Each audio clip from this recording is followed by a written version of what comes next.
Well, greetings from beautiful downtown Oswego, Kansas, as we're here to have the sermon for September 12th, 2021. Glad that you can be with me.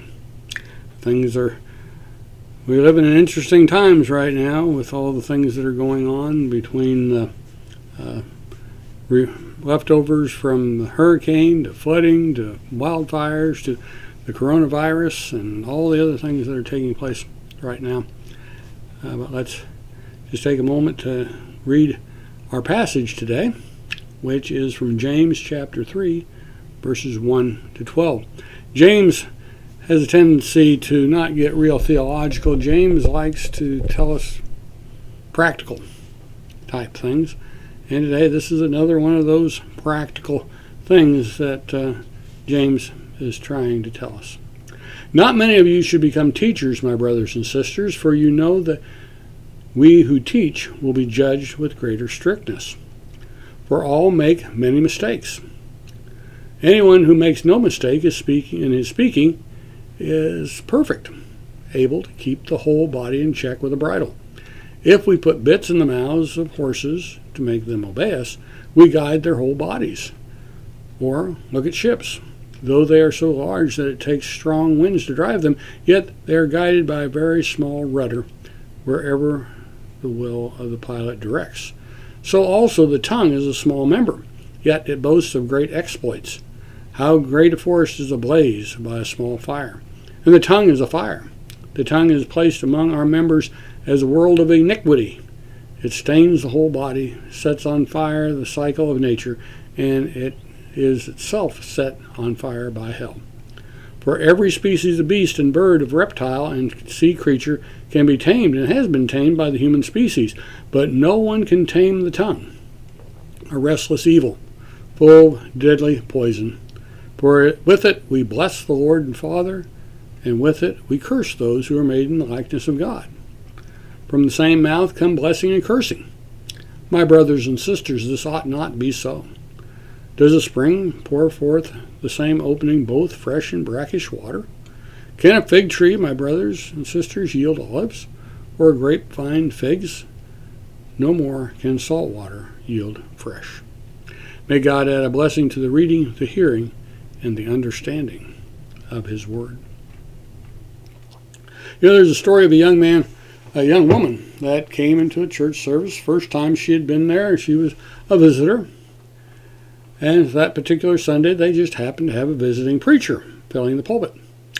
And after the service, one of the church members came up to the lady and said, "Oh, you really should have been here when our regular pastor is here. He preaches so much better than this man that was here today. Oh, by the way, who might you be?" And of course, she said, "I happen to be the wife of the person that was preaching today." Ooh. Open mouth, insert foot, right? We all get into those situations every once in a while where we say something and then after we say it, we go, "I didn't mean it. I'm sorry." But once we said it, it's out there. Can't do anything about it. We can apologize all we want. We can say, "I take it back," but it's been done. It's kind of like when a lawyer in a trial says something they're not supposed to say, an accusation they can't prove, and then the judge tells the jury, "Please disregard those comments." Well, it's already been said. How do you disregard something that's already out there? I remember growing up, a little saying we used to hear every once in a while: "Sticks and stones may break my bones, but words will never hurt me." Right. Words hurt. They may not hurt physically, but they can sure hurt emotionally, can't they?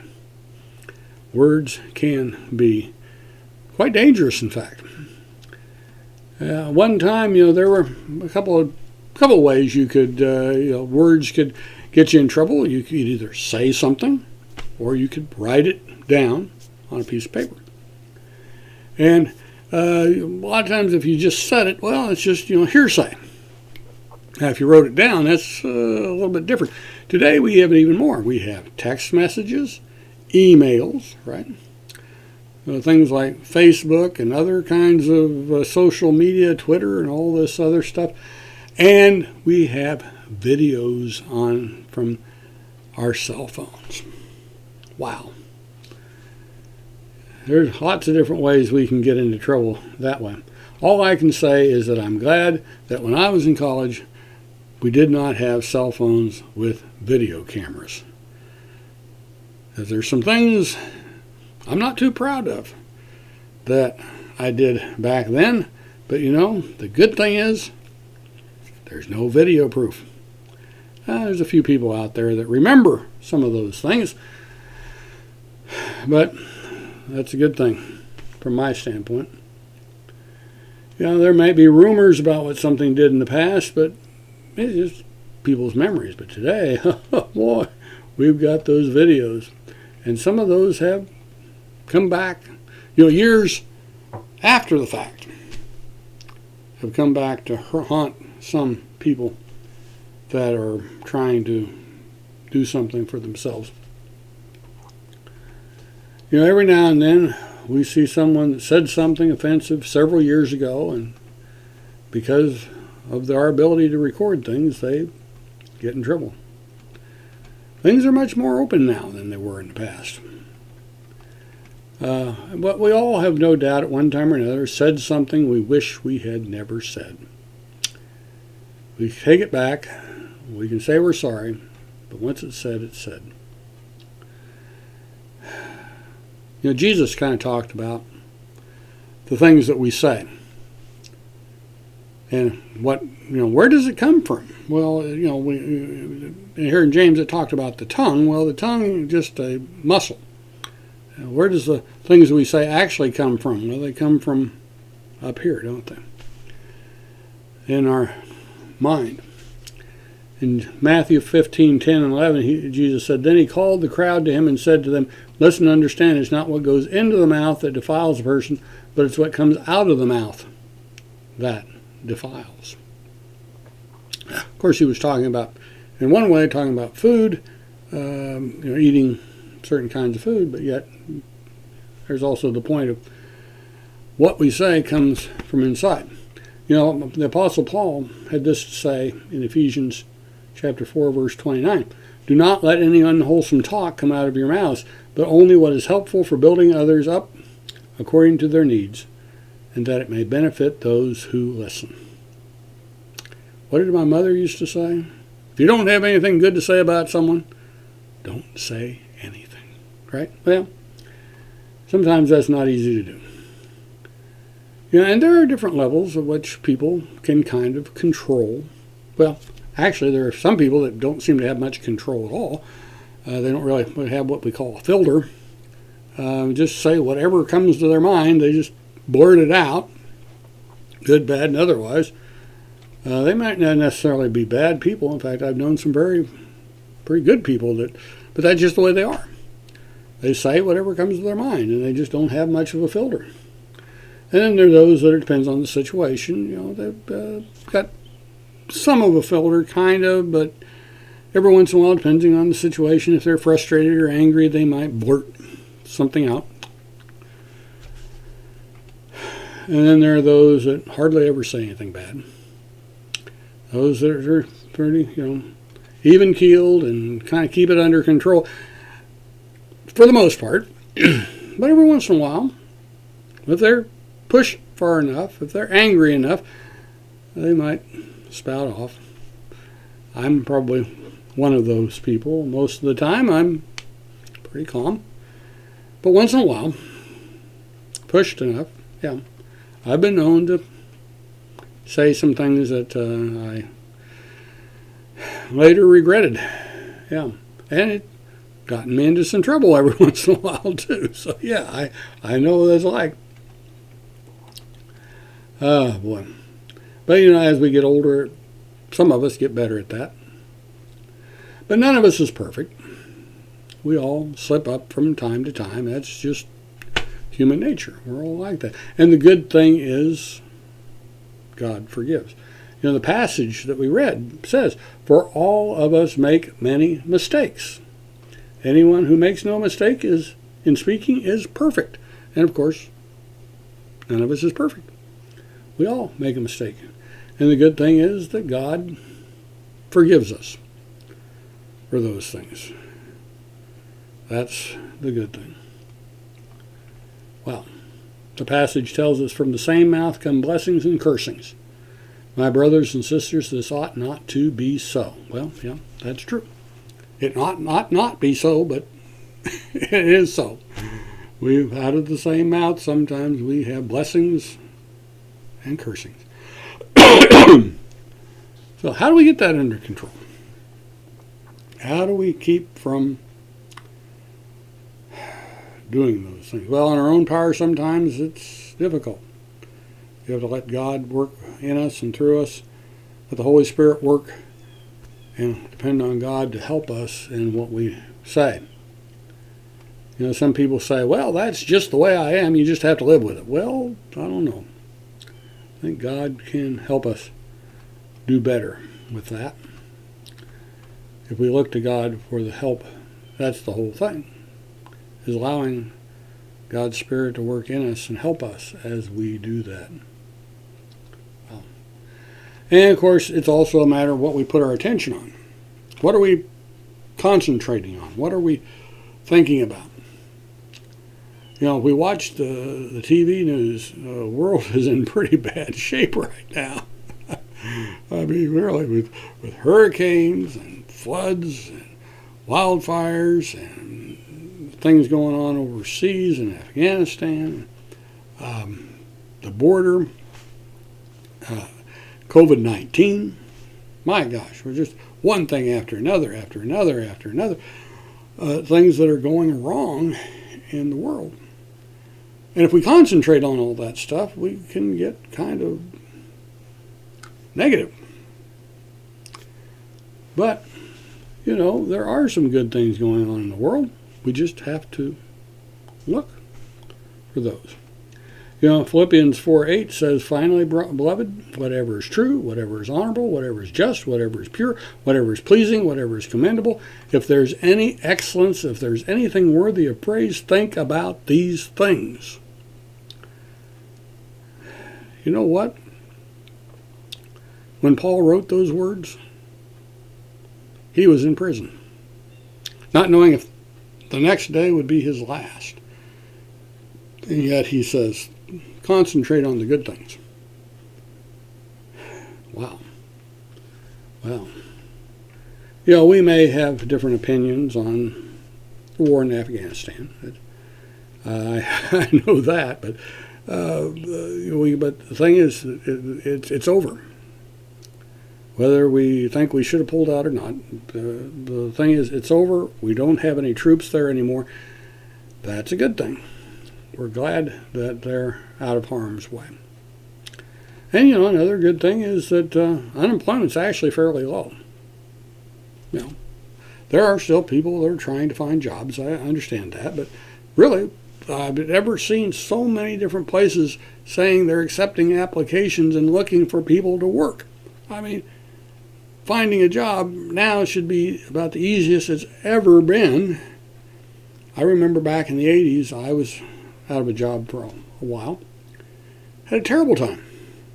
Nobody was hiring. The job market, the unemployment rate, it was hard to find anything to do. I ended up being a security guard for when they were dismantling the Titan II missile silos. You know, a job from 11 to 7 in the morning. You know, 11 at night to 7 in the morning. Didn't pay a whole lot, but it was a job anyway. Yeah. And then, you know, it took me about a year or so to find another job. It wasn't the greatest one in the world either, but it was a job. It was something. It took a while to find something better. Another thing that's pretty good right now is interest rates. At least interest rates if you're paying interest, that is. Interest rates for car loans, even though cars are high priced right now, car loans are fairly cheap. Housing loan, yeah. Mortgages, rates are low. I remember again, back in the late 80s, early 90s, we were looking into buying a house. Interest rates were almost 10%, and they wanted 10% down. How were you going to be able to do that? And now they're, wow, quite low. And when I stop and think of the world that I live in today compared to what my grandparents lived through. My grandparents on my mother's side got married in 1929, 1 month before the stock market crashed. They started out married life during the Depression. They lived through the Depression, World War II. Wow. And they had no indoor plumbing, no air conditioning, had a wood-burning stove, no central heat and air. When I stop and think about that, it's not so bad. Yeah, really. If I want to wash my clothes, I just throw them in the washing machine and throw them in the dryer, and they're clean. They had to, to go through. They had to heat up the water, and then they had to have the old wringer washer and put them on the clothes around to dry. Oh, wow. Yeah. Life is a lot easier today. There's a story about some people that lived out in a remote area, but they lived out by a hot spring. And the women of the village would go down to the hot spring and wash their clothes. And so a visitor came by one day and said, I suppose the people are very grateful that they have this hot spring to help wash their clothes. And they said, no, they complain because they have to buy the soap. Sometimes we just like to complain, don't we? We can't be satisfied. When we stop and think about it, compared to, like I say, other earlier times, we have a pretty good healthcare system. We've got doctors, nurses, clinics, hospitals. They're all available to us. We have all kinds of medicines today that 50 years ago wouldn't have been available. Education is quite readily available to our young people now. There's Labette County Community College, Coffeyville Community College, Independence. And there's PSU that's not really all that far away. And then there's online courses that people can take. Wow. Much greater things. I was the first one of my family to ever graduate from college. Some others in the family had attended, but I was the first one to graduate. Now, the grandchildren, my children and my brother's children, for the most part, all have a college. For the most part, not all, but most of them have a college education. Education is much readily more available than it was. In Philippians 4:4, again, Paul, in prison, says this: rejoice in the Lord always. Again, I will say, rejoice. Rejoice in the Lord always. Again, I say, rejoice. Yeah, those are the things that help us. And then from Psalm 19:14, it says, may the words of my mouth and the meditation of my heart be pleasing to your sight, O Lord, my rock and my Redeemer. And now may we go knowing that God goes with us to guide us, lead us, and help us today and every day. Amen. Thank you for coming.